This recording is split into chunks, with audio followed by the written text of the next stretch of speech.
6.4 issue in cell division. So ada 3 benda yang kita akan discuss kat sini. Pertama, macam mana kanser tu boleh terbentuk, the formation of cancer. Second, factors ataupun what are the things that increase the risk of cancer. And the third one is the treatment lah.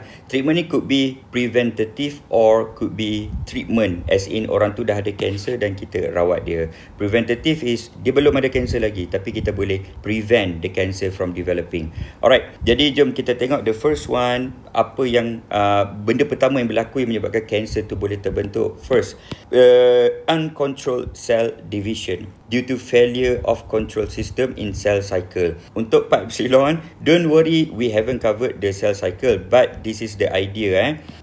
Kita punya cell ada what we call cell cycle. Dia terbahagi kepada 4 phase, G1, S, G2 and M phase. Okay, yang ni nanti kita akan cover in detail dalam kelas. However, just analogy saya bagilah. Imagine this is us human dalam baby phase, peringkat bayi. And then kita akan move to teenager ataupun peringkat remaja lah. Daripada teenager kita akan move on pergi ke peringkat adult. Dari adult kita akan pergi ke warga emas. Contoh analogi Jadi dalam setiap phase tu, before cell tu nak masuk ke the next phase, actually kita ada what we call control system. Di mana sebagai contoh kalau dekat G1 cell tu dia ada problem, dia punya DNA damage ke or something problem, that control system tu dia akan cakap stop, jangan masuk lagi the next phase, you kena repair dulu you punya problem tu. Kalau DNA rosak, repair dulu. Kalau tak boleh rosak, you just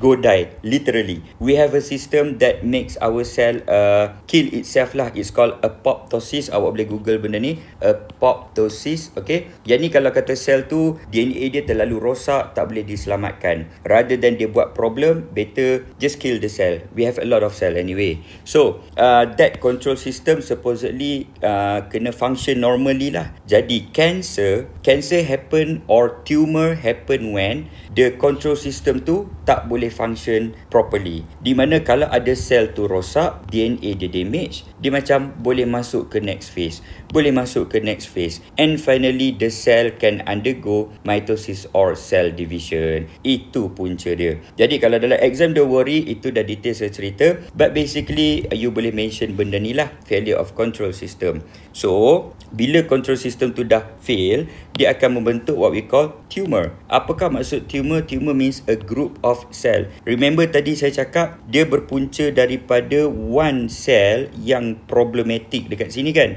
and that one cell able to go to the next phase. Jadi dia akan go sampailah mitosis phase dan dia akan mula carry out cell division. Dia tak ada fungsi. Macam sel dalam badan kita, we have every cell has its own function kan. But then this cell yang dah rosak ni, dia tak ada function. So what do? They just simply divide to form a group of cell which is called tumor. Okay, now tumor ada 2 jenis. Okay, so tengok dekat belah hijau. Hijau ni less danger lah. Yang merah ni very dangerous. So yang hijau ni, tumor ni dipanggil sebagai benign tumor. So benign tumor maksud dia, it does not spread to other organs of our body. Maksudnya contoh kalau dia berlaku dekat dalam breast, dia only stay dekat dalam breast lah. Jadi this one normally can be removed by surgery sebab dia stay dekat satu tempat. Jadi doktor buat operation, remove terus.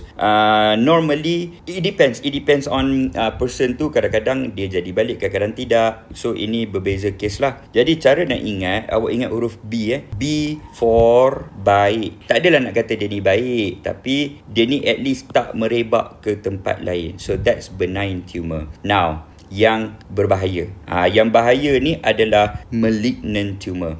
So malignant, dia can spread to other parts of the body, and it is dangerous lah sebab dia boleh affect organ lain. So awak ingat huruf M for merebak. M for merebak or spread. So that's how we bezakan. This is how my way lah, or you can have your own way how to differentiate between benign and malignant. So jom kita tengok macam mana tumor ni boleh merebak. So tumor kalau belum merebak, we call it tumor. Kalau tumor tu telah pun merebak, kita kata cancer. So malignant tumor also known as cancer. Benign tumor not cancer, it's just a tumor. Okay, jadi kita tengok contoh dekat sini bagaimana breast cancer tu berlaku dan bagaimana dia boleh merebak pergi ke tempat lain.